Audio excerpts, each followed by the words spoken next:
अस्सलामुअलैकुम, आप देख रहे हैं द लास्ट आवर। मैं हूं हमजा तारड़, मेरे साथ है राना मोहम्मद अजीम साहब और इस्लामाबाद स्टूडियो से हमारे साथ हैं साकिब बशीर साहब। नाज़रीन, आज़ाद कश्मीर इंतखाबात के तीसरे मरहले में आज 4 हलकों में इलेक्शन हुआ है। पूरा दिन पोलिंग हुई, लेकिन पीपल्स पार्टी की जानिब से सुबह ही धांधली का इल्ज़ाम लगा दिया गया, जिसे नून लीग रद्द करती रही और नून लीग की जानिब से यही कहा गया कि अभी तो दिन चढ़ा है और आपने आते साथ धांधली के इल्ज़ामात लगाने शुरू कर दिए। यानी कि ये सारी प्लानिंग कि हमने सुबह क्या कहना है ये रात को ही कर ली गई थी। लेकिन एक नई हिकमत अमली पीपल्स पार्टी की जानिब से सामने आ रही है कि अब पार्लियामान के अंदर नून लीग को कोई सपोर्ट हासिल नहीं होगी, हुकूमत से ताउन नहीं किया जाएगा, यहाँ तक कि कानून साजी के अमल में भी अब नून लीग का साथ नहीं दिया जाएगा बल्कि रखना डाला जाएगा। यानी कि जब कायमा कमेटियों में मामला जा रहा होगा तो वहाँ पर भी मुखालफत की जा रही होगी किसी बिल की, और फिर उनमें तरामीम भी पेश की जा रही होंगी पीपल्स पार्टी की जानिब से। लेकिन अभी तक ये सवाल गूंज रहा है कि क्या वाकई ये सब कुछ सच है या फिर ये जो कहा जाता है कि नूरा कुश्ती है, ये वही वाला मामला चल रहा है। क्योंकि जब मामला सामने आया सूबों का और ये जो इंतज़ामी यूनिट्स का है, उसके बाद से हमने देखा कि बयानात बड़े तेज़ हो गए हैं। तो ये वाकई दूरियां पैदा हो रही हैं या फिर ये उस कानून साजी से मुतल्लिक कोई फ़ैसला करने के लिए या उसको लिंगर ऑन करने के लिए ये सारी मशक की जा रही है। इस पर हमने बात करनी है। जजेस की समरी का मामला है, अभी तक लटका हुआ है। नून लीग ने स्पीकर साहब याद सादिक साहब की ये जिम्मेदारी लगाई है कि मामला को किसी तरह से सेटल करें और मुलाकात की जाए और किसी भी तरह ये जो समरी वाला मामला है इसको खुश उसलूबी से, अब खुश उसलूबी वाला वैसे मामला रह तो नहीं गया क्योंकि इतना वो डिले हो चुका है, लेकिन फिर भी जो बेहतरी हो सकती है वो की जाए। इस हवाले से भी हम बात करेंगे कि पसे पर्दा आखिर चल क्या रहा है। 27 सितंबर की कॉल दी है लॉन्ग मार्च की पाकिस्तान तहरीक इंसाफ ने, लेकिन सुहेल आफरीदी साहब ये कह रहे हैं कि अगर हमारी मुलाकात करवा दी जाती है बानी पीटीआई इमरान खान साहब से, तो फिर अगर इमरान खान साहब कहेंगे तो हो सकता है कि हम लॉन्ग मार्च ना कर रहे हों। तो लॉन्ग मार्च रोकने का सिर्फ एक यही तरीका है हुकूमत के पास कि वो ऐसा करे, ये सुहेल आफरीदी साहब कह रहे हैं। दूसरा, सेहत के हवाले से भी बहुत सारे सवालात उठाए जा रहे हैं पाकिस्तान तहरीक इंसाफ की जानिब से। सुहेल आफरीदी ये कह रहे हैं कि अगर अब हमारी मुलाकात नहीं होती है तो हर चौक जो होगा वो डी चौक होगा। लेकिन कुछ इख्तलाफात भी सामने आ रहे हैं। सलमान अकबर राजा साहब का बयान वायरल है, जुनैद अकबर साहब ने जो जवाब दिया है उस पर भी हम बात करेंगे। रान साहब, आज़ाद का मामला है, आगाज़ हुआ, आगाज़ होते साथ ही पीपल्स पार्टी ने जो है एतराज़ उठाया। नून लीग ने कहा जी कि आप तो रात को सोच के आए थे, सोच लिया था कि सुबह हमने क्या कहना है। अब वही सवाल, क्योंकि ये सवाल अभी तक हो रहा है, आपने तो कहा कि जी कि अब दूरियां हो गई हैं, लेकिन सवाल ये है कि जैसी इंतज़ामी यूनिट्स का मामला सामने आया है तो ये कोई और मशक तो नहीं हो रही कि चीज़ें ज़रा डिले हो जाएं। अब कानून साजी हम तो नहीं करेंगे जी कि हम इनसे नाराज़ हैं। बिस्मिल्लाहिर्रहमानिर्रहीम, अस्सलातु वस्सलामु अलैका या सय्यदी या रसूलल्लाह, अस्सलातु वस्सलामु अलैका या सय्यदी या हबीबल्लाह। ताजदारे ख़त्मे नबूवत जिंदाबाद जिंदाबाद जिंदाबाद। दो चीज़ें ज़हन में रखिएगा। 2 हफ्ते तो हो गए हमें, बल्कि ज़्यादा हो गए जी, कि इनकी नाराज़गी हुई। हाँ जी, ज़्यादा हो गया। शरी तौर पर भी अब नाराज़गी लंबी हो गई है, सियासी शरी तौर पे मैं कह रहा हूँ। ठीक है, लंबी नाराज़गी हो गई है। और आज तलाक का पहला सफ़ा भी आ गया है कि हम तावन नहीं करेंगे। लेकिन इस सफ़े से पहले कल एक तकरीर हुई। वो तकरीर की पाकिस्तान पीपल्स पार्टी के सेनेटर ने, राना महमूदुल हसन ने जी। वो तकरीर हुई मुल्तान में जी। उस तकरीर में इतने सख्त अल्फाज आज से पहले किसी ने नहीं बोले। कांक्रोच किया कि हाँ हम हैं, हम आ रहे हैं, पानीपत का मैदान लगेगा मुल्तान में जी, तख्ते लाहौर को हम नहीं मानते जी, अपनी बसें वापस ले जाएं, फलां फलां फलां। वो सख्त तकरीर जो बड़ी वायरल भी है इस वक्त। ये तकरीर अगर की होती तहरीक इंसाफ ने तो ये कहा जाता जी सियासी मुखालिफ हैं। राना महमूदुल हसन साहब पाकिस्तान पीपल्स पार्टी के सेनेटर हैं जी, बिलावल साहब के करीब तरीन लोगों में उनका शुमार होता है। पीपल्स पार्टी के जो MPA थे वो भी वहाँ पे मौजूद थे, और ये हो नहीं सकता कि यूसुफ रज़ा गिलानी साहब की भी मुशावरत ना हो। सारे लोग वहाँ मौजूद थे। वहाँ पर सहाफ़ी भी थे, वहाँ पर शायर भी थे, वहाँ पर अदीब भी थे, वहाँ पर दीगर सियासी जमातों के लोग भी थे, सिविल सोसाइटी के भी बहुत बड़ी तादाद मौजूद थी। जो कल एक बहुत बड़ा मुल्तान में बड़ी देर बाद एक इज्तिमा हुआ, लेकिन उस इज्तिमा में मैंने फिर कह रहा हूँ सबकी तकरीरें एक तरफ, राना महमूदुल हसन की तकरीर एक तरफ है। अगर आप उस तकरीर को सुन लें तो आपको ये बात बिल्कुल वाज़ेह होगी, वो लाइन पीपल्स पार्टी की ही लाइन है। ये कैसे हो सकता है कि पीपल्स पार्टी का सेनेटर हो और वो इतनी खुल के बात करे कि जिसकी इंतहा कोई नहीं, और वो ईंट से ईंट भी बजा दे, पानीपत का मैदान भी कह दे, हाँ जी। सारा कुछ कह दे। तो इसका मतलब क्या है कि किसी तरफ से तो कुछ चल रहा है ना। ये नहीं हो सकता कि वो एक सूबों और ये भी नहीं हो सकता कि आप पंजाब में सूबे बना दें और आप कहें कि उधर सिंध में नहीं बनेंगे, बलोचिस्तान में नहीं बनेंगे, केपी में नहीं बनेंगे। ये मुमकिन नहीं है। नंबर एक तो आप एक बात को जहन के किसी भी कोने में रख लें। दो चीज़ें मैं आज प्रोग्राम में ऑन आपको बिल्कुल कह रहा हूं, ये रिकॉर्ड का हिस्सा कह रहा हूं। सूबे बन गए तो टाइम मिल जाएगा, ये लफ्ज लिख लीजिएगा। सूबे ना बने तो टाइम भी नहीं मिलेगा। अच्छा, सूबे बन गए तो कुछ टाइम मिल जाएगा, सूबे ना बने तो टाइम नहीं मिलेगा। अब इसमें बड़ी बड़ी लॉजिक है। बहुत से लोग कहते हैं पहले भी ऐसे फैसले हुए लेकिन सिंध ने उल्टा दिया। बहुत से लोग कहते हैं पहले भी ऐसे फैसले हुए, पंजाब के लोगों ने मुखालफत कर दी। बहुत से लोग कहते हैं कि ऐसे फैसले हुए, केपी नहीं मानता। बहुत से लोग कहते हैं, देखें दो सूबे तो आप बिल्कुल समझ लें कि वो तैयार बैठे जी। केपी के हवाले से ओन अब्बास पपीने का क्या ये आगाज हमसे कर लें? हाँ जी, हज़ारा बना दें। हज़ारा बना दें, आइए। हज़ारा के अलावा भी कुछ बनाना बना लें। बलोचिस्तान वाले तैयार बैठे हैं। बलोचिस्तान के वजीर दाखिला खुद प्रेस कॉन्फ्रेंस कर चुके हैं, वजीर आला कह चुके हैं। आगे आ जाते हैं दो सूबे, पंजाब और सिंध। पंजाब में कल पीपल्स पार्टी खुल के आ गई है, सिंध में MQM खुल के आ गई है जी। अब अगर ये देखें तो ये तहरीकें ऐसे चल रही हैं, और ये बात किसी और ने नहीं की, यूनिट्स की। ये बात हमारे वजीर दाखिला ने भी की है जी। ये बात जो है हमारे बहुत बड़े इदारे के स्पोक्स पर्सन ने भी की है। ये बात जो है पाकिस्तान के अंदर सियासतदान अब खुल के कर रहे हैं। ये बात अब तालीमी इदारों के अंदर डिस्कस हो रही है जी जी। ये बात अब वहां पे डिस्कस हो रही है। मॉडल देखा जा रहा है, सामने रखा जा रहा है कि अगर 6 करोड़ आबादी है ईरान की तो उसमें सूबे बन सकते हैं, और 6 करोड़ आबादी में बनने वाले सूबे इतने ज्यादा मुतहर्रक और बेहतर है, और जहां पे सूबे भी बन गए और वहां के निज़ाम आप देखें बल्दियाती इतना बेहतरीन है कि वहां पर इतनी तबाही के बावजूद इमारतें दोबारा खड़ी हो गई हैं। वहां इन तबाही के बावजूद आपको किसी जगह से ये इतला नहीं मिली कि लोग जो है वो बिल्कुल साइड लाइन हो गए, क्योंकि हर बंदे के पास अपना अपना था ना। ठीक, वहां पर आप आ जाएं, इससे आगे निकलें, आप दीगर ममालिक में चले जाएं, आप दुनिया के बाकी ममालिक देख लें, थोड़ी थोड़ी आबादी है लेकिन कितने सूबे वहाँ बने हुए हैं। फिर वहाँ के बल्दियाती निज़ाम कितने मजबूत हैं। ये चीज़ पाकिस्तान में अगर होती है तो मैं नहीं समझता किसी पॉपुलर सियासी जमात को इससे कोई तकलीफ होनी चाहिए। इससे मुल्क मजबूत होता है, टूटता नहीं। ये बात मेरा एक नज़रिया है, बाकी लोगों का इसमें इख्तिलाफ। अच्छा, इस चीज़ों के बाद अब मैं फिर आपको कह रहा हूँ, ये जो हम बार बार कह रहे हैं ना कि कुछ लोग कह रहे हैं कि पुरानी तनहा पे काम करेंगे। राना सनाउल्लाह साहब ने कहा कि आज के बाद उल्टी गिनती भी सीधी हो जाएगी और ये हमें मुबारकबाद भी देंगे।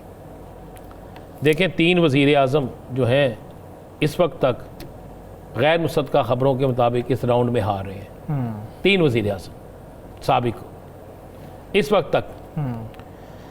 अगर तो आज होता ना, नज़र आता कि पीपल्स पार्टी आज इस राउंड में सारी सीटें ले गई है, तो हम कहते कि शायद पीछे को तय हो गया, शायद जो मुलाकात हुई है वो काम दिखा गई है।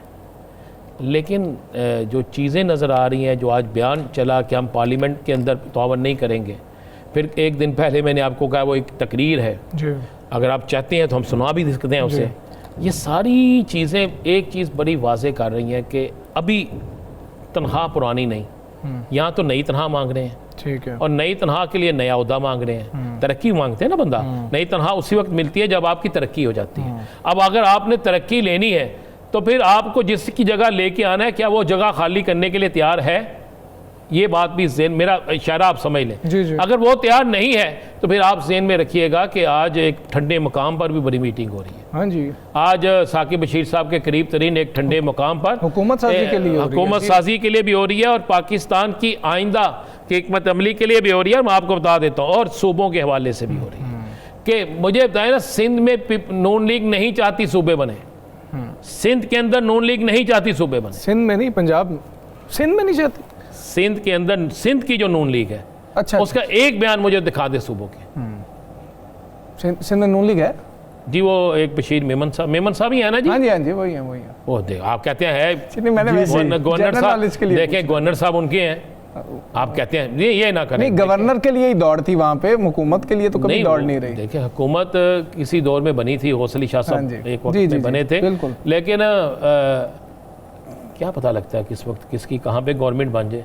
आप और मैं कौन है, ये नए सूबे आ गए तो साकिब साहब भी बड़े, साकिब साहब रिएक्टिव में कहते हैं पिंड दादर, हाँ तो आप वज़ीर आज़म बनना है, वज़ीर आला बनना है, मैं तो ऐसे चक्कर चगा के बन जाइए। सानू इस भी कही ना साडा कोई बेली किसी जगह है, हाफसाबाद वज़ीर आला तुसी सर लाहौर दा वज़ीर आला साडी बारी कोई नहीं आनी। नहीं राज साहब, ये सेंट्रल पंजाब रह जाना, हमने एक ही जगह पे रहना है।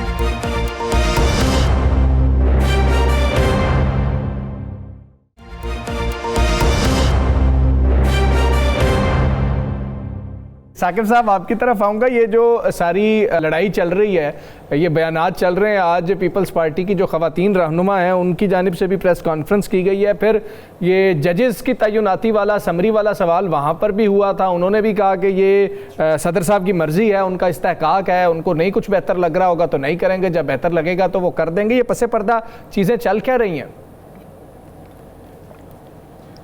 एक तो हमजा साहब, ये एक बहुत बड़ा डेडलॉक कहें, एक फड्डा कहें, जो हुकूमत और सदर मुमलिकत के दरमियान बन चुका है। जो आपने पूछा कि इसके पसे पर्दा क्या चल रहा है, पसे पर्दा बहुत कोशिश हो रही है। मुस्लिम लीग नून के कुछ लोग नाराज़ भी हैं और कुछ जो है वो ख़ास तौर पर स्पीकर साहब जो है वो कोशिश में है कि कोई रास्ता निकाला जाए, मसले का कोई हल जो है वो निकाला जाए। और इसी दौरान जो इरफान कादिर साहब हैं, जो आप कानूनी दिमाग हैं जो सदर मुमलिकत साहब का, तो वो भी आज जो है वो देखेंगे, उन्होंने बात भी की इस पर कि मसला जो है हल हो सकता है। तो जब उन्होंने कहा कि मसला हल हो सकता है तो उससे एक चीज़ तो स्टैब्लिश हो गई कि मसला है। हाँ जी। और इसके अलावा पीपल्स पार्टी के जो नैयर बुखारी साहब हैं, उन्होंने तो 2 रोज़ पहले बड़ा ही क्लियर कट उन्होंने कहा जी हमसे नॉमिनेशंस ली थी और वो नहीं कंसिडर की गई, यानी कि उनको जज नहीं बनाया गया। और उन्होंने कहा कि इस्लामाबाद से तो हमारा बंदा टॉप पे था, उन्होंने जज नहीं बनाया। तो कहने का मकसद ये है कि पीपल्स पार्टी को जो गिला शिकवा है वो यही है कि उनके लोग या उनके नॉमिनी जज नहीं बने।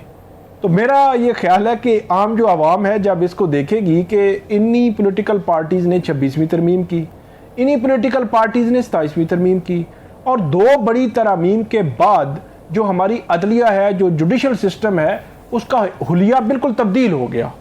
अब जब हुलिया तब्दील हो गया तो इसका इन्होंने क्रेडिट भी लिया और उन्होंने कहा कि हम निज़ाम इंसाफ को मज़ीद शफाफ बना रहे हैं, मज़ीद बेहतर बना रहे हैं। तो अब जब आवाम ये सुनेगी कि पीपल्स पार्टी के नैयर बुखारी साहब या पीपल्स पार्टी के लोग ये कह रहे हैं कि ये मसला है कि हमारे नॉमिनी जो है उनको कंसिडर नहीं किया गया, तो ये मेरा ख्याल है बड़ा अफसोसनाक है। लेकिन मामला इस्लामाबाद हाई कोर्ट में भी आया और इस्लामाबाद हाई कोर्ट ने भी वफाकी हुकूमत की ठीक ठाक क्लास ले ली और ये कह दिया कि जनाब 15 दिन तो गुजर चुके, अब तो 18 दिन हो चुके हैं। और वफाकी हुकूमत क्या कर रही है उसको कोई एहसास नहीं है कि 19 जजेस जिनकी तैनाती रुकी हुई है और 4 जो पेशावर हाई कोर्ट के जजेस जिन्होंने कंफर्म होना था और वो काम कर रहे थे, काम रुक गया उनका, उन्होंने काम छोड़ दिया है क्योंकि वो जब तक समरी नहीं आएगी काम नहीं कर सकते। तो एक उन्होंने कहा कि आला अदलिया के जजेस की तैनाती के साथ हो क्या रहा है। फिर जो इस्लामाबाद हाई कोर्ट के जज साहब ने ये रिमार्क्स भी दे दिए कि वो समरी पर बैठ तो नहीं सकते ना, उसका कोई ना कोई रास्ता तो है। तो कहने का मकसद ये है कि हुकूमती ईवानों में हुकूमत ये चाह रही है कि कोई तनाज़ा जो है वो सदर जरदारी साहब की मर्जी के साथ हल हो जाए। ऐसा ना हो कि सदर जरदारी साहब ने इस समरी को मंजूरी नहीं दी और हुकूमत जो है इसकी 15 रोज़ गुजरने के बाद आज खुद जो है वो वहाँ से एक समरी जो है वो जारी करवा दे और ये फिर फड्डा बन जाएगा, ये मामला फिर आगे चलेगा, फिर रुकेगा नहीं। तो इसलिए हुकूमत जो है वो अदलिया की तरफ भी देख रही है कि अदलिया से कोई ऑर्डर आ जाए और हम सदर मुमलिकत को कहें हमें तो ऑर्डर आ गया था, हम क्या करते। तो कल जो है वो इस हवाले से हेयरिंग भी है और कल बड़ी अहम समाअत है कि जिसमें समरी किस स्टेज पे है और समरी अगर इस किस्म की सिचुएशन बन जाती है तो फिर क्या होगा। और एक बहस जो ये भी चल रही है कि 175 जो आइन का आर्टिकल है जिसके तहत जजेस तैनात होते हैं, जो तरीकाकार लिखा हुआ है वहाँ कुछ भी नहीं लिखा हुआ कि जज, उन्होंने आखिर में लिखा हुआ है कि सदर जज तैनात करेगा, यानी कि समरी की मंजूरी आखिरी जो है सदर देगा। तो उसके बाद कुछ नहीं लिखा हुआ, अगर वो रोक लेते हैं, वो इतराज कर देते हैं और वो अगर 15 दिन या 20 दिन नहीं करते तो फिर क्या होगा, कुछ भी नहीं लिखा हुआ।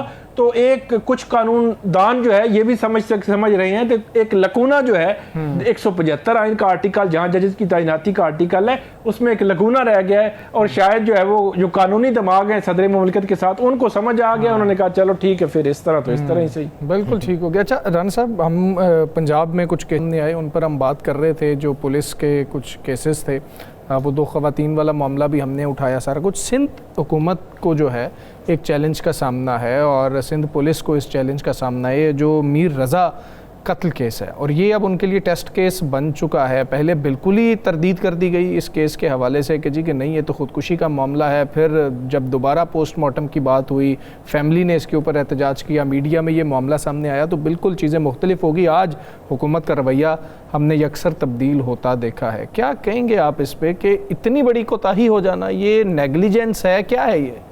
अच्छा, इसमें 2-3 चीज़ें बड़ी गौर तलब है। जिस जगह से लाश मिली जी, तीसरी लाश है उस वक्त से, क्या वो जगह कत्ल गाह है? हर गुमशुदा शख्स की लाश वहीं से क्यों मिलती है? उससे पहले मिलने वाली 2 लाशें जो थी वो भी वहीं पे क्यों मिली?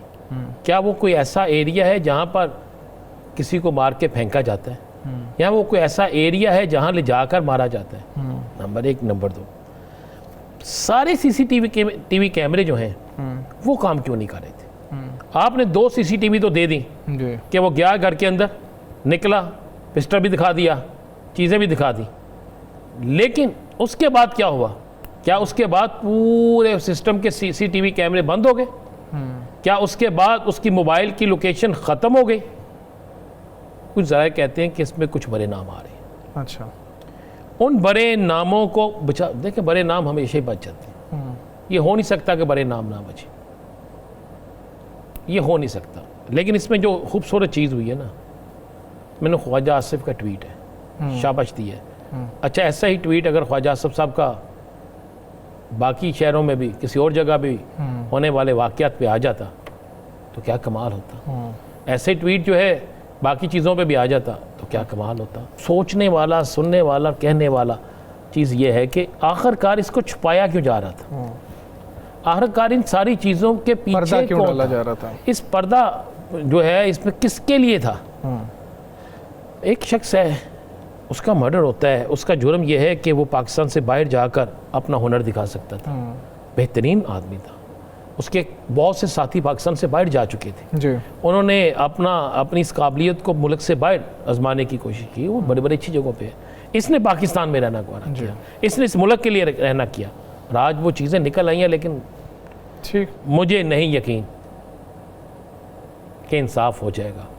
मैंने जब एक बड़े सीनियर बंदे से बड़ी चीज़ें सुनी और जब मैंने इस केस पे आज बहुत सी इन्वेस्टिगेशन करने वालों से पूछा और कुछ कानूनी माहिरीन से पूछा और फिर इसी के लवाहकीन से मेरी बात हुई, तो उन्होंने जो चीज़ें बताई हैं, बस ये 2 दिन और शोर होगा, 3 दिन होगा, और अगर मीडिया शोर डालता रहेगा तो शायद कुछ हो जाए। लेकिन मीडिया भी कितने दिन शोर डालेगा? कहाँ गई? अगर मीडिया वो फुटेज ना दिखाता उस क्वीन की जी, तो क्या उसको किसी ने डिस्कस करना था? और आज क्या वो किसी जगह नज़र आ रही है? आज क्या वो किस हाल में है, या उसके साथ क्या प्रोटोकॉल है? क्या उसके कई साथी जो कहा जा रहा था कि एक लंबी लिस्ट निकली है, क्या वो पकड़े गए हैं? नहीं पकड़े गए ना, ख़त्म हो गया। यही वो शहर था, माजरत से, जिसमें दिन दिहाड़े एक नौजवान को कत्ल किया गया था उसके वालिद के सामने, वडेरे का बेटा था, याद है ना आपको? और जब कई ऐसे वाक़यात हुए हैं ना, और जब जेल के अंदर साबिक चीफ जस्टिस ने छापा मारा था तो उसके कमरे में क्या क्या था, लेकिन क्या उसके खिलाफ कुछ हो सका था? नहीं हो सका था। तो हम आज़ाद देते रहेंगे, हम उम्मीद करते हैं और हम इस पे जो है लाजमी तौर पर आवाज़ उठाएंगे, क्योंकि ये सिर्फ एक केस नहीं है साकिब साहब। एक तो ये सिंध हुकूमत के लिए चैलेंज तो बन चुका है केस, लेकिन अगर हम देखें तो मामूल की जो पुलिस इन्वेस्टिगेशंस होती हैं उसमें ऐसी कितनी फाइलें बंद हो जाती होंगी क्योंकि उनका मीडिया ट्रायल नहीं हो रहा होता या मीडिया उस पर आवाज़ नहीं उठा रहा होता। अच्छा, एक तो हमजा साहब जो राना साहब निशानदेही कर रहे थे और हम पिछले अरसे में कुछ बहुत केसेस पे हमने बात भी की कि एक माइंड सेट है। यहाँ आपने सुना होगा ये 5 अगस्त को पीटीआई ने एहतजाज किया था, यहाँ एक एफआईआर हुई, उसमें एक बंदा इन्होंने पकड़ लिया जिसके दोनों हाथ दोनों और वो पत्थर मारा, पत्थर डाल दिया, किसने पत्थर मारे हैं। उसका आया, वो रिमांड भी कहीं हो गया, वो थोड़ा सा बताया उन्होंने, शायद जज साहब को पता ना चला वो एग्जैक्टली। अगले दिन दोबारा लाए, वकीलों ने शोर मचाया कि क्या है, फिर उस बंदे के हाथ उन्होंने कहा हाथ उठाएं, तो उसने हाथ उठाए, जाहिर सी बात है दोनों हाथ नहीं थे, तो अदालत ने डिस्चार्ज कर दिया। लेकिन अंदाज़ा करें, पुलिस ने गिरफ्तार किया, पुलिस गिरफ्तार करके कचहरी लेकर आई, कचहरी लेकर आई, तफ्तीशी अफसर ने उसका भी रिमांड मांगा। ये नहीं लिखा कि इसको डिस्चार्ज कर दें, इसके तो हाथ ही नहीं है, और रिमांड मिल भी गया, फिर वापस ले गए, फिर दोबारा आए, फिर रिमांड मांगा, और फिर जब अदालत को बताया गया कि इसके तो हाथ ही नहीं है, तो ये भी आप देखें ना कि ये भी माइंड सेट है कि माइंड सेट तब्दील ही नहीं होता, उनको कोई असर ही नहीं होता कि यार ये क्या हो रहा है हमारे निज़ाम के साथ।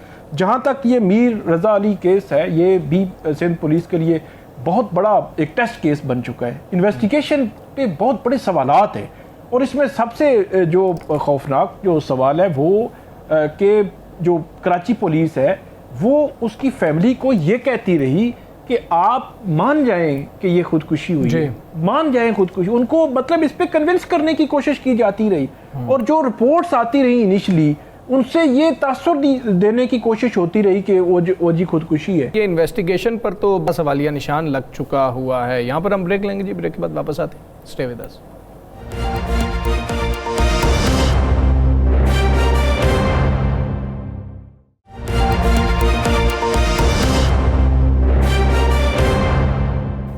वेलकम बैक जी।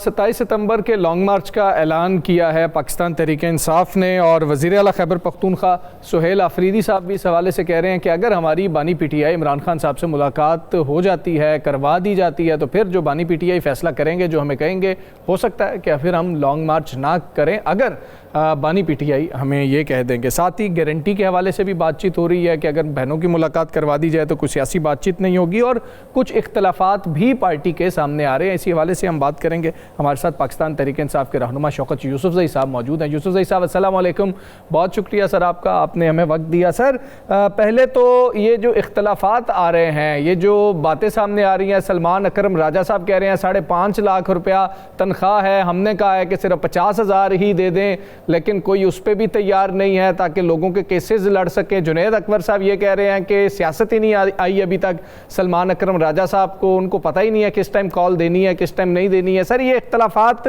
क्यों शिद्दत इख्तियार कर गए हैं? बहुत शुक्रिया सर। ख्याल से जब इतनी बड़ी तहरीक शुरू होती है और या पार्टी बड़ी होती है, तो ये इख्तलाफात, ये चीज़ें तो कोई इतनी बड़ी मायने नहीं रखती हैं, क्योंकि लीडरशिप तो एक ही है। इमरान खान, जितने भी लोग हैं सारे इमरान खान के साथ हैं। तो हमारे चूंकि इलेक्टेबल तो है नहीं हमारे पास, जितने भी लोग हैं उनको जितना वोट पड़ता है वो इमरान खान की वजह से पड़ता है। इसलिए मुझे नहीं लगता है कि कोई बड़ा फ़र्क पड़ रहा है कि जी इख्तिलाफात हैं या क्या है। जो 27 तारीख दी गई है वो बड़ी कंसेंसस के साथ दी गई, बड़ी सोच समझ कर दी गई है, और उस पर कोई एतराज़ नहीं है, कोई दो राय नहीं है, कोई इख्तिलाफ नहीं है। और इंशाअल्लाह ताला आप देखेंगे कि 27 को पाकिस्तान निकलेगा, इसलिए कि 2-3 चीज़ें हैं।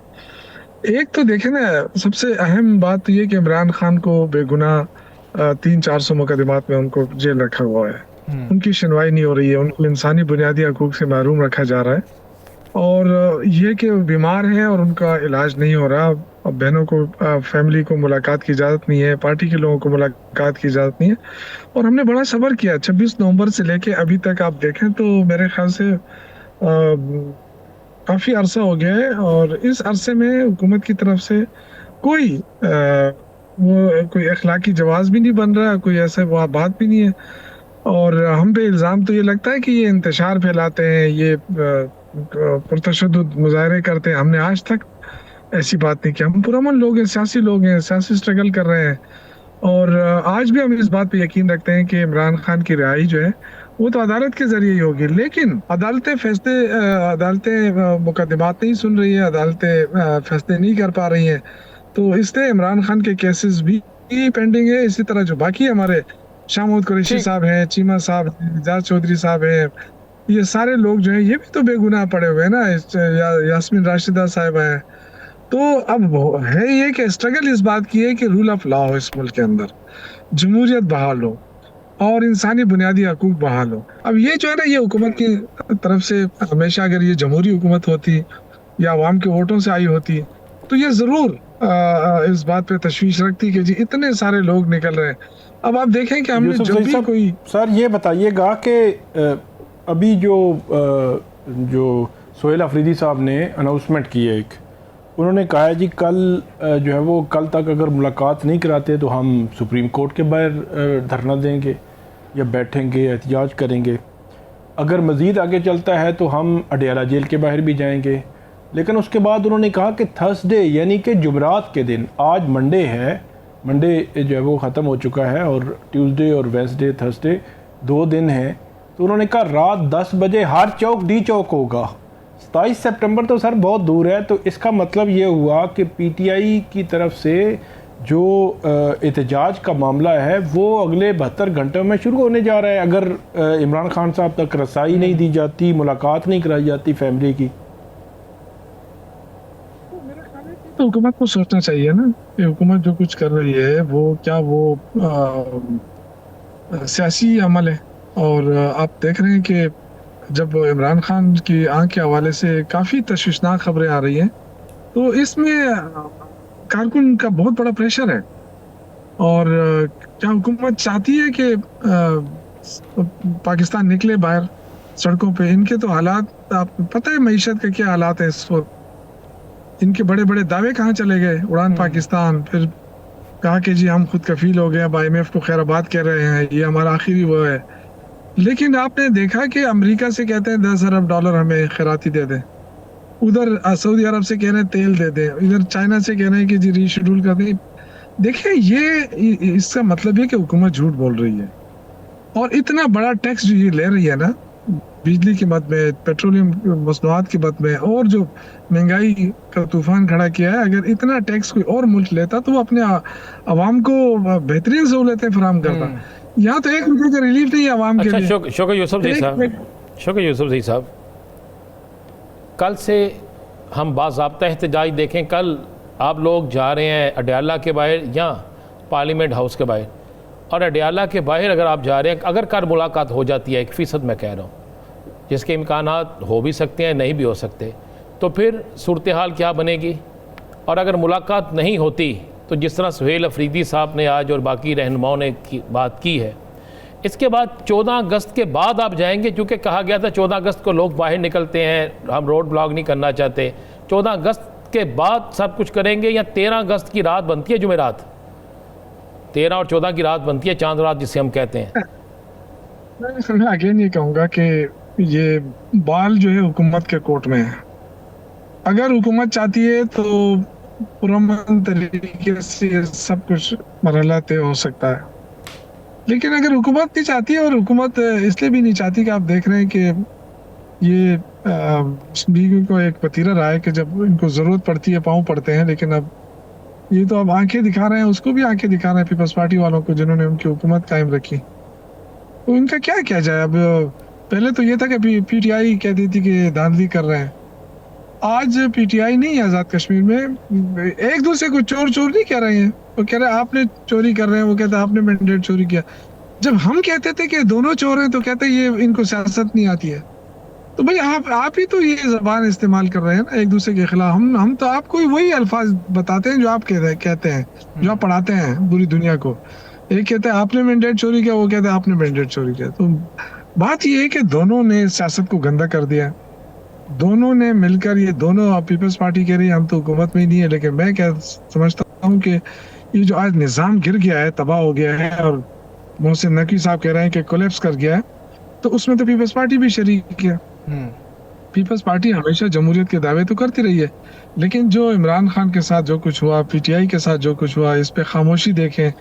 आज भी, यानी 2024 तो छोड़ें, आज जो आज़ाद कश्मीर के इलेक्शन हो रहे हैं, उससे पहले गिलगित बल्तिस्तान के हुए, हमें निशान नहीं मिल रहा, हमें एक पार्टी के तौर पे नहीं माना जा रहा। तो इसका क्या मतलब है?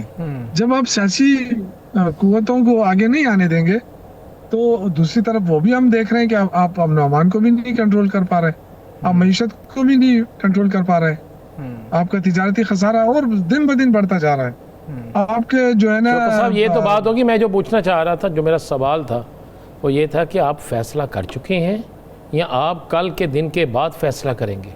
कोई तैयारी भी होती है ना हर चीज़ की। हमें आप देखिए महाराज के बाद से ये इख्तियार मिला हुआ है, वज़ीर आला साहब को मिला हुआ है। वज़ीर आला साहब को मिला हुआ है। वज़ीर आला साहब ने आज ऐलान किया है, कल अगर आपने कुछ करना है तो उसके लिए कारकुनों को भी तो आप तैयार करने का हुक्म देते हैं ना, तैयार रहने का हुक्म देते हैं, अलर्ट रहने का हुक्म देते हैं कि आपने निकल आना है।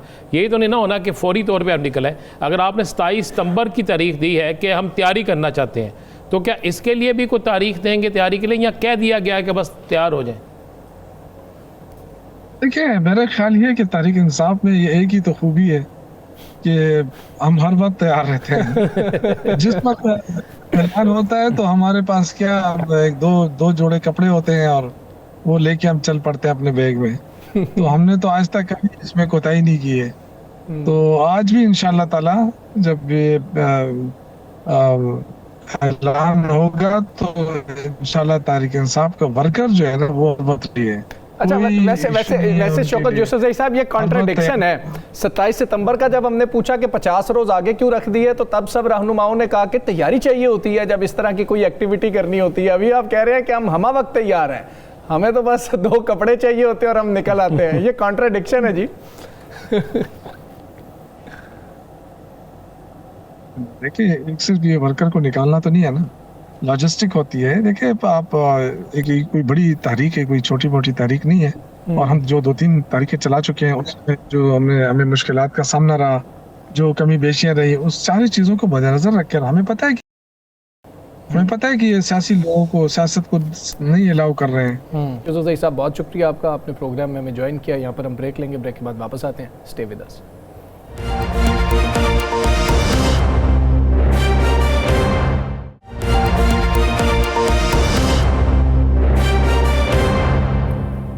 वेलकम बैक जी। आज़ाद कश्मीर इंतखाबात का जो तीसरा मरहला है उस हवाले से भी हमने बात करनी है। दूसरा, ज़राए से जो ख़बरें सामने आ रही थी कि पीपल्स पार्टी ने बिलाखिर ये फ़ैसला किया है कि पार्लियामान में हुकूमत को सपोर्ट नहीं की जाएगी, कानून साजी का भी जो अमल होगा उसमें भी हुकूमत का एक तो साथ नहीं दिया जाएगा बल्कि बाकायदा तौर पर इख्तलाफ किया जाएगा जब कायमा कमेटियों में कोई बिल जा रहे होंगे। इस हवाले से हमने बात करनी है। हमारे साथ मौजूद हैं कादर मंदोखिल साहब, पाकिस्तान पीपल्स पार्टी के आप सीनियर रहनुमा है। मंदोखिल साहब, अस्सलाम वालेकुम, बहुत शुक्रिया आपका सर।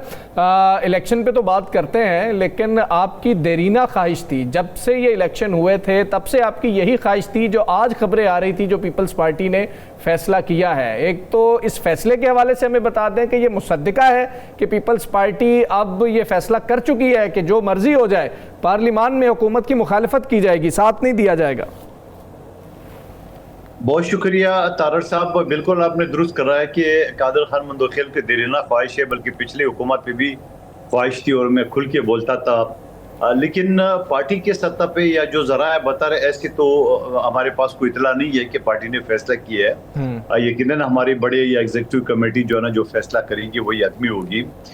लेकिन सूरत-ए-हाल तो ऐसी नज़र आ रहा है कि जिस तरह बिलावल भुट्टो ने टिकटॉक का हवाला दिया है, फिर उसके बाद आज पंजाब हुकूमत की जो नाली है या एक माजूर बच्ची के साथ जो जुल्म हुआ है थाने के अंदर, तो यकीनन मैं ये कहूँगा कि पीटीआई को तो पहले भी हमने ऑफर की है 2024 के इलेक्शन के बाद।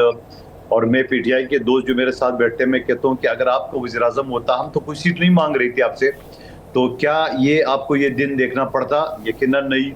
और फिर जाके 2.5-3 साल बाद भी अगर पीटीआई इस बात को रियलाइज करती है तो मैं कहता हूँ अच्छा है, ताकि ये वो कहते हैं ना सुतरा पंजाब के गंदे हुक्मरानों से जान छूट जाएगी। अच्छा कादर मंदोखिल साहब, अगर अभी आपने कहा कि आपके अब सदका खबर नहीं है कि आपने अभी मुखालफत करनी है या नहीं करनी, आपकी एग्जीक्यूटिव कौंसिल बात करेगी, लेकिन जब ये खबर ज़राए से चली और तमाम टीवी चैनल्स पर चली, और जब ये तमाम टीवी चैनल्स पर चलती है तो जो ज़राए है वो हमें भी पता है, पीपल्स पार्टी ने ही दी खबर, किस तरह दी वो भी हमें पता है और आपको भी पता है। चलें, ये अगर ऐसा हो जाता है तो पीपल्स पार्टी क्या तहरीक अदम एतमाद की तरफ जाएगी? वो कामयाब होती हैं या नाकाम, एक बात का मसला है, ताकि तहरीक इंसाफ भी चेक हो जाए, मौलाना साहब भी चेक हो जाएं, और वो जो लोग दावे करते हैं कि हम अपोजिशन है वो भी चेक हो जाए, कोई ऐसा भी होगा? राना साहब, मेरे ख्याल में आपके प्रोग्राम में मैं कई मरतबा कह चुका हूँ कि तहरीक अदम एतमाद जो है ना, मुझे नहीं लग रहा है कि वो कामयाब होंगी। उसकी वजह ये, मैं आपकी शो में अपने अल्फाज, मुझे अगर आप वीडियो सुना देंगे तो मैं शर्मिंदा हो जाऊंगा। मैं तो कभी भी ये नहीं कहूँगा, क्योंकि 169 वोट जो दरकार है वज़ीर आज़म के लिए, इनके पास सुल्तान राजा की मेहरबानी से वो उनके पास आदाद आ चुका है 170 का। और तो जब 170 का आ चुका है, और मैं आपको ये भी बता चुका हूँ आपके कई शो में कि इनके पास 2/3 मेजॉरिटी भी मौजूद है, क्योंकि पीटीआई के 30-40 लोग, जो शौकत यूसुफज़ई ने मेरे साथ एक टीवी चैनल में कहा कि वो उन्होंने एफिडेविट दी है, तो 2/3 भी उनके पास हो सकती है। लेकिन क्या कौमी असम्बली में या सेनेट में, जहाँ पीटीआई पहले नाराज़ है, मौलाना साहब पहले नाराज़ है, और पीपल्स पार्टी भी नाराज़ हो जाए, तो ये चला सकेगी? पंजाब में हमारी 10-11 सीटें, वहाँ भी नहीं चल सकेगी। कौमी असम्बली दूर की बात है। तो मैं अदम एतमाद की तहरीक से पुरुमीद नहीं हूँ कि कामयाब होगा। आदाद शुमार 2 नंबरी से उन्होंने पूरे कर चुके हैं। ये हम समझ लें कि आज के बाद इनकी कोई भी बिल जो है या कोई भी तरमीम जो है वो पास नहीं होगी। देखिए राना साहब, मुझ पर इतना ज्यादा लोड ना डाले, मैं एक छोटा सा वर्कर हूँ, और आपके जरा यकीनन कोई अच्छी आपकी राय ले रहे हैं, आपकी राय ले रहे हैं जी। बोझ बोझ की फिक्र ना करें, बोझ के लिए पाकिस्तानी कौम मौजूद है। बोझ जो है ना वो पाकिस्तानी कौम पे पड़ना है, वो आप उसका फिक्र ना करें। आम आदमी, मेरी तो ख्वाहिश है राना साहब, मैं आपको तो कई बार तो कह चुका हूँ, मेरी तो ख्वाहिश है अल्लाह करे ऐसे हो, अल्लाह करे इनको टफ टाइम दे। और मेरे ख्याल में मेरी पार्टी की आदत को पता है कि सब ज्यादा खिलाफ मैं ही बोलता रहता हूँ, पिछले हुकूमत में भी, अभी भी।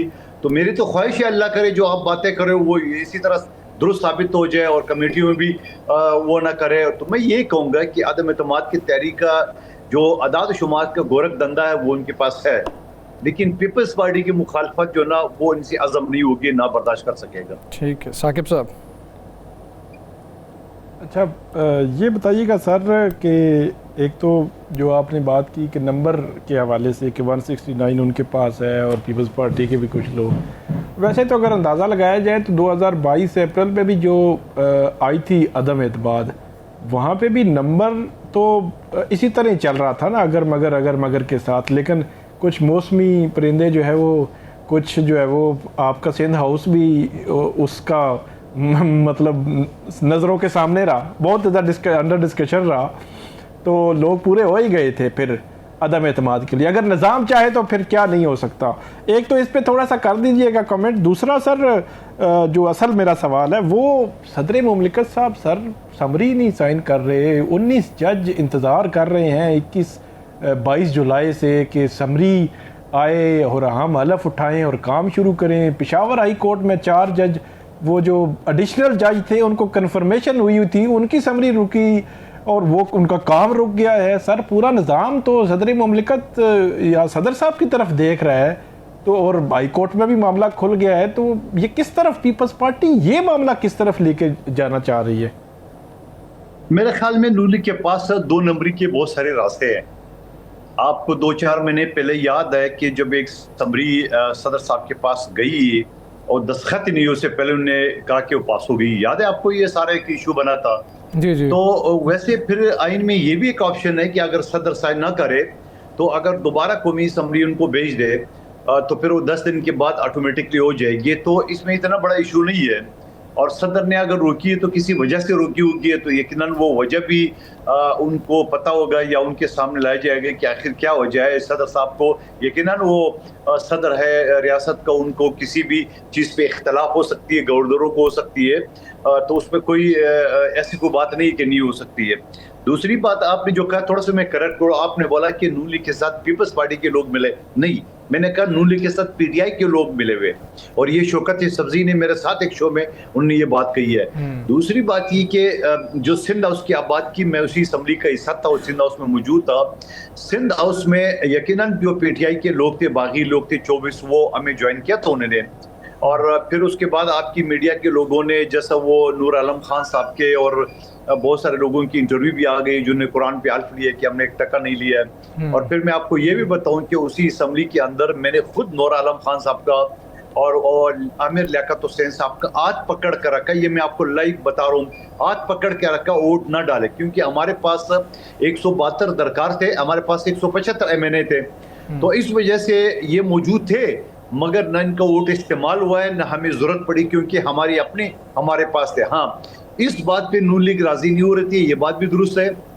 जब बिलावल भुट्टो साहब ने 10 दिन 10 रात जो लॉन्ग मार्च हमने शुरू किया, उन्होंने कहा नहीं आपके पास आदाद शुमार नहीं है, हमारे पास एग्जैक्ट आदाद शुमार नहीं था, लेकिन हमें जो PTI के लोगों को तोड़ने की हमें जरूरत इस वजह से नहीं पड़ी, नाम करना चाहते थे, क्योंकि जो नहीं आप नहीं करना चाहते थे, आपने किया भी कुछ नहीं, आपके पास तादाद आ गई, वो पता है हमें। मैं आगे अगली गाल अच्छा एक जुमला मेरा कर, मैं ये कर रहा हूँ कि PTI के लोगों को, जैसे नूर आलम और लियाकत का मैंने जिक्र किया है, जरूरत इस वजह से जो बिलावल साहब ने ये कहा, आसिफ अली ज़रदारी साहब की जो PTI को जिनने सपोर्ट किए, काफ लीग और MQM ने, वो उनसे नाराज है, हमें ज्वाइन कर सकते हैं, तो वो हमें कोई अर्ज नहीं है, वो हमने कानूनी तरीके से, आईनी तरीके से। बहुत शुक्रिया आपका कादिर खान मंदाब, आपने प्रोग्राम में ज्वाइन किया। प्रोग्राम का वक्त खत्म हुआ, मुझे राना अजीम साहब को, साकिब बशीर साहब को इजाज़त दीजिए। अल्लाह हाफ़िज़।